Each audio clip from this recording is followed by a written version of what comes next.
and thank you for joining this session. I'm super excited to be speaking at Elevate Conference today. It's a beautiful way of empowering women and just, hearing from several leaders in the industry that are women and getting inspired. So once again, thank you for joining my session. Today, we're going to be having a very, very, very interesting discussion on DataOps.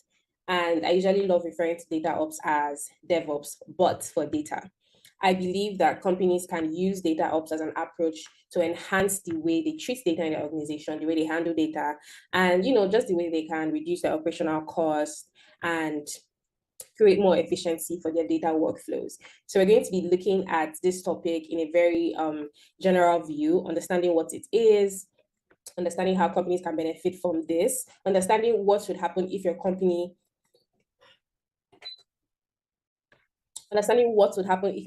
is not actively using this approach, right? So before we begin, let's talk about a very interesting story. And now this story is about Alexa. Alexa works as a data engineer on the revenues team, and her manager has just reached out to her to ask her for some numbers. But it seems that the numbers Alexa gave her manager and what the numbers the manager got from the sales team is different. So let's see how the conversation goes. So like the manager is asking, oh, can I get a total estimate of the earnings for this month? And Alexa is like, oh, total estimate is about $4,575 for $40,575. And manager goes, that's weird. She got like a different value from the sales team. And Alexa does like a quick check to understand what is going on. Now, this is a very common problem for companies that, churn out data, and for companies that have a lot of departments where data is not consolidated in one place. So you have people in different departments having their own data warehouses or, having their own data marts, and this data is not consistent. So I'm guessing that's the problem here. Now, the second instance, we have Mike. Mike currently works as an ETL developer. I mean, his work revolves around ETL development, and his manager reaches out to him to tell him that the dashboards are taking some time to load. And Mike goes, oh, let me take a look at the pipeline. And she also says, okay, as you're doing that, I'm also seeing some weird data on the boards. And Mike is like, oh, my pipeline failed a couple of times. Let me fix that now. So this is funny because you're putting your manager in a very tough position where dashboards for reporting are not loading. And my guess is the pipelines that Mike built that is currently powering that, that dashboard or that data stream has either failed or hasn't done like a lot of backfilling. And the manager is also talking about rare data, which means that the data quality and integrity of the data has been tampered with, and that doesn't sound good. So this brings us to a lot of things. These few challenges that I just mentioned are just like the list of what organizations face, especially when they're working with data to make data-driven decisions. Now, the first thing would be scalability issues. You see that companies, as companies grow, the amount of data they integrate into their systems grow as well. So they have issues where the data systems they currently have cannot handle that load. They cannot handle data in terabytes or in petabytes, right?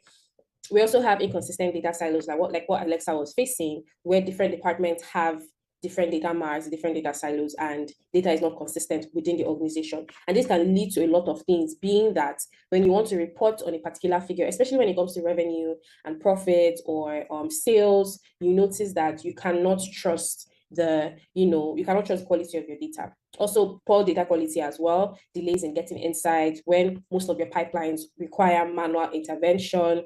Your pipelines are not automated, you haven't set systems in place to make sure that you're doing backfilling properly, and this will lead to your dashboards not loading or your dashboards timing out, basically. Lack of collaboration between data teams or even operations teams as well. There's an ML engineer, there's a data scientist, there's a data engineer, there's a software engineer, there's a product manager, and then there's someone in other departments that, the goals don't really align with these different teams. So everybody is just doing what they feel is right and just basically working in silos. Other things would be compliance risk. Companies face a lot of compliance risks, especially when it comes to do with personal identifiable information, where you're not handling customers' data properly, you're not checking to make sure that your data or whatever you're doing is compliant with the various compliance data governance bodies. So these are the problems that we currently face, and these problems can lead to something that's way worse. So modern data engineering has evolved into a more continuous and collaborative effort. The way things were done before isn't really the way people are doing it now. you have different teams working on the same data solutions. So you want to bring those teams together to collaborate and to make it more continuous. It's an ongoing process, right? So data today is viewed more like a product. Data is like the new oil for companies. Data is like gold for companies now. So companies are now treating data like products, because if you look back at software development, for instance, you have new releases, you have rollbacks, you have iterations.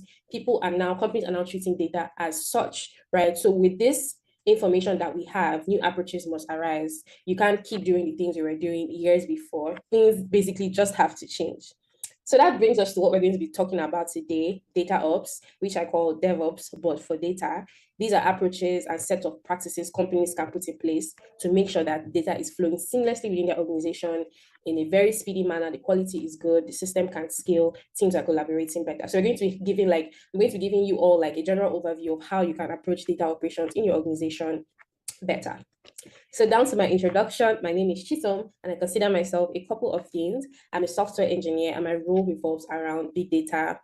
Throughout my career, I have been working with big data, and I've been building data infrastructure, data systems to track product features or to track things that make my company more profitable, to enable them make insights, and to also feed downstream users and downstream stakeholders. So I currently work at Microsoft as a software engineer, as on the sustainability team, and my role revolves around helping product teams build more sustainable features and also moving towards Microsoft's goal of becoming carbon negative. You obviously need data to track that, so I'm immensely involved in that goal.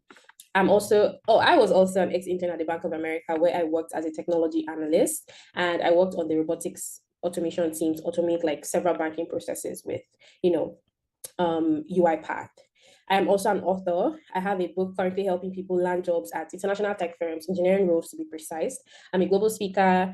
I'm also a digital content creator. You can catch me on YouTube or Instagram, sharing about my life as a software engineer and just inspiring other young ladies. So now, after my intro, we can now get into the discussion. So how do I explain DataOps? DataOps is just basically data plus operations. You're ensuring seamless and efficient management of delivery of data within an organization. And this is very important because as data is coming into your organization, you want to make sure that systems are already in place to ensure that this data is ingested properly, processed properly, distributed amongst different departments in the organization, consolidated properly before you can now get business value from that data. So with delivery of data, you're looking at speed and the time it takes for you to get valuable insights from that data, and also the management as well, putting the right people in place to make sure that data in your organization flows seamlessly. Other things will be bridging the gap between data and operations teams by promoting collaboration. I spoke about collaboration previously and how people can come together to ensure that their goals are aligning for various processes in that organization. So when you look at this diagram here, the first thing it reminds me of is CI/CD in software engineering, and it's basically the same thing. It's like a cycle that flows in data operations where you are developing, you're planning, you're building, you're testing, you're releasing, you're deploying, you're monitoring, and you're doing a whole lot of things. So first is you get your business requirements in, do a lot of the things in the cycle, and you're getting business value out of that process. And now if you notice, this is a continuous loop. It doesn't end. You just keep getting better, keep reiterating, you keep adding new things, and you want to make sure that this thing or this cycle flows seamlessly.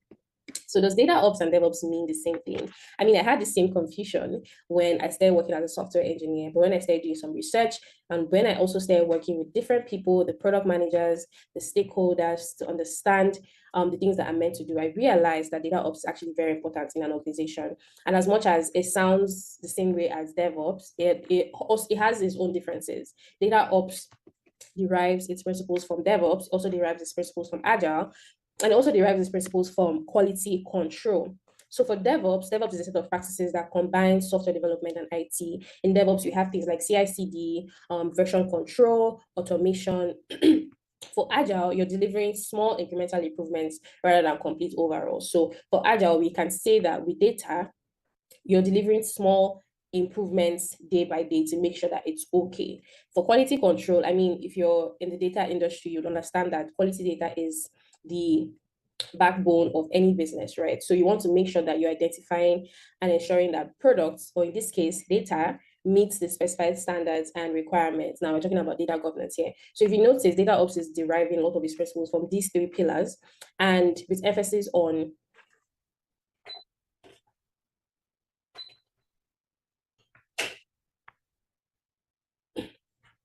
with emphasis on speed, quality, and scalability. So we want our data delivered on time, we want quality data, and we also want our data infrastructure or systems to scale as our company churns out more data. Now, I like to look at it in this way, right? Data operations has several pillars that we can use to gauge if we're currently moving in the right direction. Now, this is in no particular order, and it might be more than this, but you would notice that for everything that's missing, probably missing in this diagram, will definitely fall into any of these buckets. So the first one is collaboration, automation, CI/CD, metrics and monitoring, data quality, and governance. So you're going to be looking at these 5 pillars in detail so you can understand how you can approach data ops better in your organization as a software engineer, a data engineer, an analyst, a machine learning person, data scientist, or even a product manager. Is collaboration. Collaboration brings together people from different teams and organizations to streamline communication, align goals, and share knowledge across several business domains. So if you're building a data system, you want to make sure that you're involving everybody. You're not just building in isolation. You want to make sure you're involving the PM, you're involving the stakeholders. If you're working on building data infrastructure for a particular system or for a particular feature in your organization's product, you want to make sure that you're aligning with the software engineers to understand how the API would work, to also understand the kind of data you're going to fetch. In this case, this might be even telemetry from the device systems or the IoT device, to understand how you can, extract from those systems, right? You also want to meet with the product managers and stakeholders to understand business requirements. You want to meet with other people in the organization to understand what they would need to see or what they would want to see in any data warehouse that you're building. So this cuts across a lot of roles in an organization. So with DataOps, you want to collaborate with several teams. You don't want to build alone.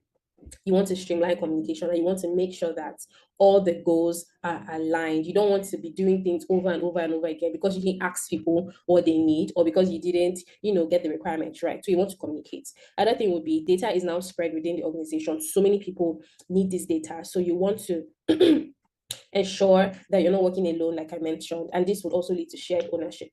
A feedback loop from downstream users is also something that will be valued in this pillar, because you want to make sure that you're building for the right people and you're doing exactly what you need to do. So a feedback loop is almost continuous. You want to make sure that as business requirements are changing, you're including that in whatever you're doing. Lastly, we'll be syncing with the team to make sure that everything you're doing is well documented.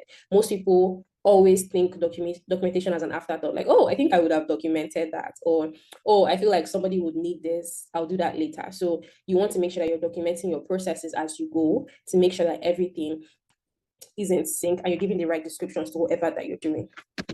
Another thing will be automation. Automation is something that's not left out, especially in the software development industry. And it's also something that's very vital in the data operation space. So you want to make sure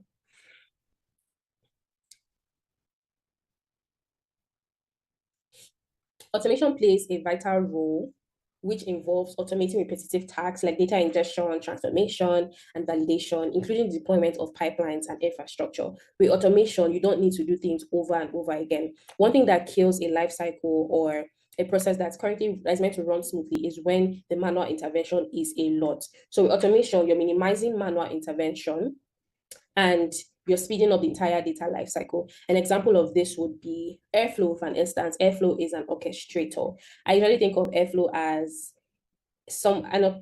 like a conductor leading an orchestra, right? With Airflow, you can set up schedulers or you can even set up triggers to ensure that your errors are detected on time. Setting up triggers would make your system run in a more efficient way because you're telling your system or your pipelines, when this happens, do this. When you don't run for today, make sure you run backfills before you continue. So this is something that you can easily do manually, but when these things are set up, you can never trust yourself to always know when there would be a problem. So you need to set up, things that would help automate so many processes. For schedulers, you can schedule a lot of things. You can schedule a lot of things to run daily, monthly, bi-weekly, or as the need arises. So in DataOps, you need to prioritize automation a lot because automation can lead to a lot of, it reduces the human effort needed to do a lot of things, and you can focus on doing other things with that manpower. Also, deployment of infrastructure and pipelines also work. You don't need to do these things over and over again. You just need to set up like a script or a system that will do that for you as the need arises. Another thing will be continuous integration and continuous delivery. This is something that's also under the DevOps principle, but like I said, DataOps derives most of its principles from DevOps. The first thing will be frequent updates. When you're implementing CI/CD practices for data, that allows you to make a lot of changes to things that you're doing due to ever-changing business needs. So let's say you've built up like a data pipeline or data infrastructure, and tomorrow something changes, your system should be flexible enough to include that change and also make things run the way it should be. So you don't want any change to break your pipeline. Should I say, the way you can check if your pipeline or your CI/CD pipeline is very good is if you can add incremental updates to it without fixing a lot of bugs. So it's just meant to have a seamless flow. Another thing, we'll be using version control systems to track rollbacks if there's something that you want to roll back to, or to trace, or to reproduce. With version control systems like Git, you can roll back to previous versions of your code or your infrastructure declaration. Another thing will be metrics and monitoring. Metrics and monitoring is also something that's very important in DataOps space. You want to make sure that you're monitoring your data systems or pipelines in order to detect and identify issues immediately, especially things that would happen out of the blues. Like the story we said in the beginning of this, where we had an ETL developer that didn't even know his pipeline failed. So when you're monitoring your systems in real time, you can address issues immediately and start troubleshooting proactively. Immediately, those things happen. So with this, you can also detect when the quality of your data is being threatened. And you also make sure that your manager doesn't question the quality of the data. With metrics and monitoring as well, there won't be a delay in the availability of your data because your system is constantly monitored, and you can see that if anything happens, you can quickly fix that, and this wouldn't lead to your data not being loaded into a dashboard, or your dashboard taking so much time to load because something is wrong with your back end. So metrics and monitoring is also very good. In several orchestration tools, you can read logs, you can analyze logs to make sure that everything is perfect. Another thing will be data governance. Data governance is something that's very important in organizations. Data governance includes establishing data quality standards, data lineage to improve the usability and the value of your data. So with data governance, you want to make sure that you're cataloging your data, like we talk about data mart this time around, to make sure that several departments have access to your data. And not just have access to your data, they know exactly what that data is meant to do. So you're setting quality standards, you're making sure that your data has lineage. You can track where data is coming from, where it's going to, and where it is in the organization. Another thing would be compliance. Compliance is also something that's very important. Your regulations, your access control, in order to maintain the integrity of your data, you must be setting access control measures to make sure that someone that's not meant to access that data does not have access to it. And this also improves the integrity of your data, so that when you are churning out values or you're talking to someone about several insights that you've noticed, your data can be trusted because you've put the right data governance metrics in place. So this is a quote from Zhamak Dehghani, the director of emerging technologies at ThoughtWorks, and he's saying DataOps is about creating harmony between data producers and consumers, fostering collaboration and eliminating bottlenecks in the data supply chain. So in your organization, you want to make sure that there is a smooth flow of data from when it's coming from source systems to when it gets to stakeholders to deliver business value. You want to make sure that you're putting the right people in place to eliminate any form of bottleneck that would not make the company deliver insights on time, and will also not make the data scale the way it's meant to be. The goal of every business is to create value and to reduce operational cost where necessary. I believe that a good DataOps approach helps you to do that. With DataOps, you're going to reduce a lot of repetitive tasks. You're going to reduce a lot of pitfalls that your system would have, and you can build better infrastructure and help your organization better. Thank you so much for joining my talk. I believe that we have all learned a thing or two about DataOps, and you as a software engineer, as a data engineer, analyst, machine learning engineer, AI engineer, or even a product manager or a teams manager, you can start adopting DataOps approaches in your organization, and just create a system around that for people to follow. Thank you so much. If you have any other questions, you can reach out to me on Twitter at TechQueen and on Instagram at Chisom _NW. Thank you.